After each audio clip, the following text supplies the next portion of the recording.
Municipal కార్యాలయ భవనం పైకెక్కి వికలాంగుడు నిరసన తెలిపాడు.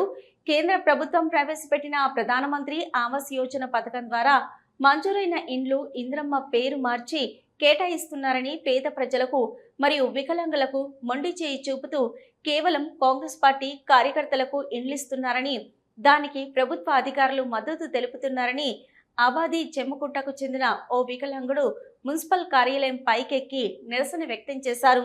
ఇంద్రమ్మ ఇండ్ల కేటాయింపులో వికలాంగులకు 5% రిజర్వేషన్ కల్పిస్తామని చెప్పిన కాంగ్రెస్ ప్రభుత్వం ఒక్క వికలాంగుడికి కూడా ఇంద్రమ్మ ఇల్లు కేటాయించలేదని ఆవేదన వ్యక్తం చేశారు. ఇంద్రమ్మ ఇంటి కేటాయింపులో అవకతవకలు జరిగాయని, కాంగ్రెస్ పార్టీ నాయకుల బంధువులకు ఇంద్రమ్మ ఇండ్లను కేటాయిస్తున్నారని ఆరోపించారు. గత టీఆర్ఎస్ ప్రభుత్వం కూడా ఇదే విధంగా చేసిందని అన్నారు.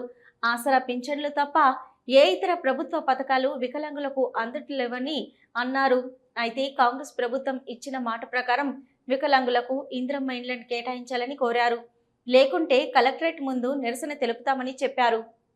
నడిచింది మొత్తం గ్రామ పంచాయతీ మొత్తం మన కాంగ్రెస్ లీడర్ల నడుతుంది. మాకు న్యాయం జరగకపోతే కలెక్టర్ ఆఫీస్ ముట్టడిస్తాం.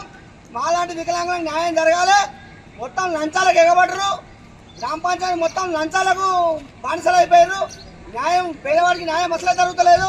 దీని మీద స్పందించమంటే ఒక్క లీడర్ కూడా ఎవరు స్పందిస్తలేడు. మాలాంటి వాళ్ళకి న్యాయం జరగాలని నేను ఇలా గ్రామ పంచాయతీ ఎక్కి నిరసన తెలుపుతున్నా.